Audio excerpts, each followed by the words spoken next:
Shalom umat Allah yang diberkati Tuhan, bersyukur kepada Allah untuk segala kebaikan, kemurahan dan cintanya. Kita percaya bahwa Tuhan menolong dan tidak pernah meninggalkan kita. Kembali bersama dengan saya Pendeta Dr. Hanas DTH dalam program Rem Ministry. Kita akan mendengarkan firman Allah, berita tentang Natal yang akan membuat kita semakin bertumbuh, berakar dan berbuah di dalam Kristus Yesus Tuhan kita. Saya masih ingat tahun 2019 di New Jersey, New York, dan New Hampshire begitu menyenangkan. Saya bisa mengikuti Natal bersama-sama saudara seiman di Amerika begitu bebas. Bisa kemana saja, makan apa saja, dan menerima banyak berkat-berkat. Kemeriahan atau kesenangan suasana sukacita Natal tersebut tentu agak berbeda di masa pandemi COVID-19 di tahun 2020 ini. COVID-19 telah membawa dampak negatif terhadap kesehatan, keluarga, dan kediaman. Namun ada hal yang menarik karena kita sepakat dengan tema Natal, Yesus datang membawa pemulihan bagi umatnya. Tema yang sangat cocok untuk situasi dan kondisi pandemi COVID-19. Tema tersebut diambil dari teks Yeremia 30 ayat 17 sampai dengan ayat yang ke-18. Firman Tuhan berkata demikian. Sebab aku akan mendatangkan kesembuhan bagimu. Aku akan mengobati luka-lukamu. Demikianlah firman Tuhan. Sebab mereka telah menyebutkan engkau orang buangan, yakni sisa yang tiada seorang pun menanyakannya. Beginilah firman Tuhan, sesungguhnya aku akan memulihkan keadaan kemah-kemah Yakub dan mengasihani tempat-tempat tinggalnya. Kota itu akan dibangun kembali di atas reruntuhan, dan puri itu akan berdiri di tempat yang asli. Yesus datang membawa pemulihan bagi umatnya. Itulah tema Natal kita saat ini. Yeremia pasal 30 berisi nubuatan tentang pemulihan di masa depan dan penebusan baik Israel, kerajaan utara, maupun Yehuda, kerajaan selatan. Nubuat-nubuat Yeremia mencakup pemulihan orang Yahudi dari Babel yang akan terjadi pada waktu dekat dan berbagai peristiwa yang jauh di depan yang berkaitan dengan Mesias pada akhir zaman. Kristus akan memerintah atas umatnya. Yeremia meyakinkan para buangan Yahudi bahwa umat pilihan Allah tidak akan musnah. Suatu sisa akan tetap ada, dan melalui mereka Allah akan melaksanakan kehendaknya bagi dunia. Umat Allah ada dalam kondisi yang sangat memprihatinkan, seperti lembah yang penuh dengan tulang-tulang yang mati dan kering, yang hanya bisa dihidupkan oleh Yang Maha Kuasa. Mereka begitu kekurangan, melarat, suatu malapetaka yang begitu hebat, yang menyebabkan umat tersebut berduka cita dengan sangat. Suatu duka cita yang tidak dapat diredakan. Duka cita semakin bertambah atau mengeras, dan jiwa mereka menolak untuk dihibur. Penghiburan-penghiburan ilahi datang dan tampil kuat menolong, namun kesedihan mereka terlalu kuat untuk diruntuhkan. Bahkan banjir kesedihan telah menghanyutkan mereka dalam duka cita yang besar. Kepedihan yang dalam tersebut disebabkan oleh dosa, namun umat Allah tidak mau bertobat, malah semakin menjadi-jadi, terus berbuat dosa. Umat Allah disebut orang buangan, ditinggalkan oleh semua orang dan ditinggalkan untuk binasa. Disebut orang buangan karena umat Allah kembali ke Sion dengan tidak melihat lagi adanya kota dan bait suci. Sion telah menjadi reruntuhan. Sion tidak bisa dijadikan tempat tinggal atau beristirahat. Tidak ada tempat ibadah lagi di Sion. Sehingga tidak ada yang menanyakan tentang Sion yang sebelumnya menjadi perhatian bagi semua orang. Nasib Sion yang terpuruk mengakibatkan ditinggalkan, direndahkan oleh semua orang di sekelilingnya. Namun Allah tetap di Sion setelah kembali dari pembuangan dari Babel untuk memelihara umatnya. Pemulihan adalah kata kunci yang harus kita doakan, kita harapkan dan upayakan, sekalipun kita masih mengalami pandemi COVID-19. Umat Allah yang diberkati Tuhan Yesus Kristus, menarik sekali, Yesus datang membawa pemulihan bagi umatnya. Kalau Yesus bisa memulihkan Israel maupun juga Yehuda, maka hari ini Dia juga bisa memulihkan kita, anak-anak Tuhan, di tengah-tengah pandemi COVID-19 ini. Terkait dengan pemulihan tersebut, ada 3 hal yang perlu kita ketahui. Yang pertama, pemulihan kesehatan dijelaskan dengan kata mendatangkan kesembuhan atas luka-luka. Yeremia 30 ayat 17 berkata, sebab aku akan mendatangkan kesembuhan bagimu. Aku akan mengobati luka-lukamu. Demikianlah firman Tuhan. Sebab mereka telah menyebut engkau orang buangan, yakni sisa yang tiada seorang pun menanyakannya.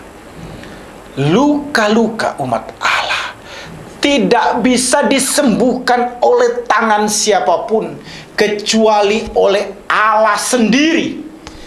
Allah telah meyakinkan umatnya akan kehadirannya selalu bersama dengan mereka. Kehadirannya berkuasa dan penuh rahmat ditunjukkan dalam Yeremia 30 ayat 10-11, bahwa Tuhan menyertai dan menyelamatkan dari kesusahan. Selanjutnya dalam Yeremia 30 ayat 17 menyatakan, aku akan mendatangkan kesembuhan bagimu.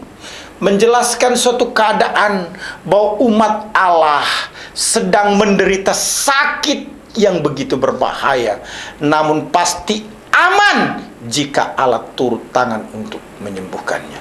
Umat Allah tidak boleh gemetar seperti orang-orang yang tidak punya harapan ketika menghadapi kesusahan. Ketakutan tidak boleh diberi jalan yang mengakibatkan kegelisahan. Jangan gusar dan bertobatlah, maka kesusahan akan berubah menjadi kebahagiaan karena terus berharap kepada Allah. Jika kesembuhan dikaitkan dengan dosa, maka Yesus Kristus menyediakan pengampunan dan menjamin kepastian hidup yang kekal. Jika kesembuhan dikaitkan dengan kesehatan, maka Kristus menjadi jaminan untuk kesembuhan, pemulihan fisik atau tubuh yang menderita. Umat Allah yang diberkati Tuhan, pemulihan kesehatan pasti terjadi karena kehadiran Yesus Kristus. Pemulihan kesehatan rohani terjadi karena Yesus memberikan pengampunan dosa.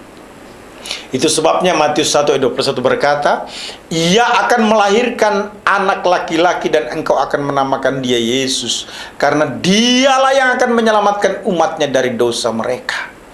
Pemulihan kesehatan fisik terjadi karena Yesus Kristus sanggup menyembuhkan sakit penyakit. Matius 8 ayat 17 berkata, hal itu terjadi supaya genaplah firman yang disampaikan oleh Nabi Yesaya. Dialah yang memikul kelemahan kita dan menanggung penyakit kita.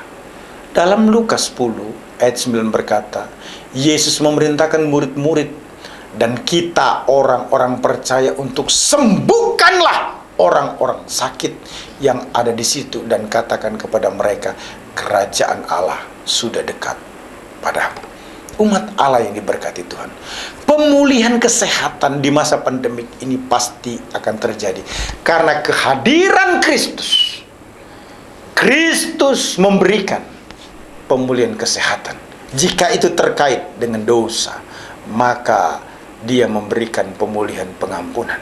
Jika itu terkait dengan kesehatan fisik, maka Dia sanggup menyembuhkan segala penyakit kita.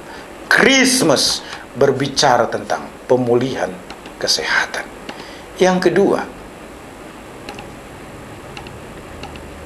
pemulihan keluarga.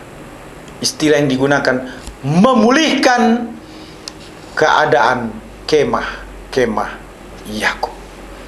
Mari kita lihat apa yang dikatakan di dalam Yeremia pasal yang ke-30 ayat 18 bagian A. Beginilah firman Tuhan, sesungguhnya aku akan memulihkan keadaan kemah Yakub. Kemah merupakan komunitas keluarga Yakub yang menjadi reruntuhan ketika para penduduk diangkut ke dalam pembuangan. Namun Tuhan berjanji bahwa kemah ini akan dipulihkan atau diperbaiki oleh Allah. Ini menjelaskan tentang satu keadaan keluarga, a family, bahwa Yesus Kristus, Tuhan Allah, yang kita percayai, yang kita celebrate, rayakan saat ini di Christmas ini, memulihkan keluarga. Pemulihan keluarga pasti terjadi karena kehadiran Christmas, karena kehadiran Kristus. Mengapa? Kelahiran Yohanes itu mendahului kelahiran Yesus Kristus. Namun keduanya saling terkoneksi.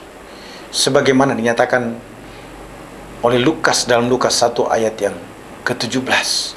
Dan ia akan berjalan mendahului Tuhan dalam roh dan kuasa Elia, untuk membuat hati bapak-bapak berbalik kepada anak-anaknya, dan hati orang-orang durhaka kepada pikiran orang-orang benar, dan dengan demikian menyiapkan bagi Tuhan suatu umat yang layak baginya. Pemulihan dalam keluarga didahului oleh kelahiran Yohanes, yang mendahului kelahiran Yesus Kristus, di mana baik Yohanes maupun Yesus Kristus sama-sama melakukan kehendak Allah, yaitu memulihkan keluarga. Hukum pemulihan dalam keluarga itu dijelaskan oleh Paulus agar kita selalu konsisten dalam fungsi dan tugas, sebagaimana dinyatakan dalam Kolose 3 ayat 18 sampai dengan ayat yang ke-21. Hai istri-istri, tunduklah kepada suamimu sebagaimana seharusnya di dalam Tuhan. Hai suami-suami, kasihilah istrimu dan janganlah berlaku kasar terhadap dia. Hai anak-anak, taatilah orang tuamu dalam segala hal, karena itulah yang indah di dalam Tuhan. Hai bapak-bapak, janganlah sakiti hati anakmu, supaya jangan tawar hatinya. Umat Allah yang diberkati Tuhan Yesus Kristus, menarik sekali bahwa pemulihan keluarga di masa pandemik COVID-19 ini pasti akan terjadi karena kehadiran Kristus. Christmas ini mengingatkan, menguatkan kita kembali bahwa terjadi pemulihan dalam keluarga karena ada Yesus, dan kita menerapkan prinsip melakukan fungsi dan tugas dalam keluarga sebagaimana mestinya. Bagian yang terakhir adalah pemulihan kediaman.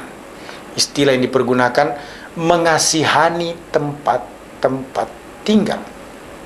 Kalau kita perhatikan Yeremia 30 ayat 18 bagian B berkata, dan akan mengasihani tempat-tempat tinggalnya. Kota itu akan dibangun kembali di atas reruntuhannya, dan puri itu akan berdiri di tempatnya yang asli. Allah menyediakan, atau Allah menyatakan kebaikannya itu dengan membangun kembali kota dan bait suci, sebagaimana dijelaskan dalam Yeremia 30 ayat 18. Tempat-tempat tinggal umat Allah telah menjadi reruntuhan, namun Tuhan berjanji akan memperbaiki, artinya dibangun kembali dari reruntuhan. Tindakan pemulihan Allah merupakan bentuk dari Allah mengasihi tempat tinggal umatnya yang telah menjadi tugu-tugu peringatan bagi keadilannya. Maka pada saat itu kota Yerusalem yang akan dibangun kembali di atas reruntuhannya, di atas bukitnya sendiri, meskipun sekarang kota itu tidak lebih daripada tumpukan puing-puing. Letaknya tidak boleh berubah-ubah, dan karena itu kota itu akan dibangun kembali persis di titik yang sama. Tuhanlah, Dialah Allah yang dapat membuat kota menjadi timbunan batu. Yesaya 25 ayat yang kedua. Tetapi jika Ia berkehendak, Ia juga dapat membuat timbunan batu menjadi kota lagi. Menarik sekali, umat Allah yang diberkati Tuhan. Dijelaskan ada puri, bicara tentang bait suci atau puri Allah, akan berdiri di tempatnya yang asli. Bahwa puri itu akan dibangun, bait suci itu akan dibangun mengikuti pola lama, dan ibadah kepada Allah akan terus dipelihara di sana, dijadikan seperti sebelumnya. Umat Allah yang diberkati Tuhan, pemulihan kediaman atau tempat tinggal itu pasti terjadi karena kehadiran Yesus di dalam kehidupan kita. Pemulihan kediaman atau tempat tinggal semestinya paralel atau bersamaan dengan tempat ibadah, sehingga keduanya berjalan atau dipulihkan secara bersamaan. Tempat tinggal pribadi ternyata tidak boleh diutamakan tanpa memperhatikan tempat ibadah. Tempat tinggal atau kediaman akan dipulihkan Allah bila kita mengandalkan Tuhan. Seperti dinyatakan dalam Mazmur 127 ayat 1. Nyanyian Ziarah Salomo. Jika bukan Tuhan yang membangun rumah, sia-sialah usaha orang yang membangunnya. Jika bukan Tuhan yang mengawal kota, sia-sia pengawal berjaga-jaga. Tempat tinggal atau kediaman akan dipulihkan Allah bila kita tidak mengabaikan pembangunan rumah Tuhan. Itu sebabnya Hagai 1 ayat yang ke-4 berkata, apakah sudah tiba waktunya bagi kamu untuk mendiami rumah-rumahmu yang dipapani dengan baik, sedang rumah ini tetap menjadi reruntuhan. Itu artinya betapa pentingnya kita memperhatikan rumah Tuhan. Tempat tinggal atau kediaman kita itu pasti dipulihkan bila kita mengandalkan Tuhan. Tempat tinggal atau kediaman pasti dipulihkan Tuhan apabila kita tidak mengabaikan pembangunan rumah Tuhan. Umat Allah yang diberkati Tuhan, di tengah-tengah pandemi COVID-19 ini, mengingatkan kita untuk optimis, excited, terus berharap akan ada pemulihan pada waktunya. Kesehatan fisik akan dipulihkan sehingga kita selalu sehat, dan kerohanian pun semakin kuat, yang membuat kita yakin akan adanya kepastian hidup yang kekal. Tidak hanya kesehatan yang dipulihkan, tapi juga keluarga. Bahwa keluarga kita akan tetap harmonis, bahagia, sekalipun ada pandemi COVID-19, karena Kristus bersama dengan kita. Juga pemulihan kediaman, tempat tinggal pribadi di mana kita berada, yang aman, yang nyaman. Namun kita perlu mengingat rumah Tuhan yang harus diperhatikan, dijaga agar bisa digunakan untuk beribadah.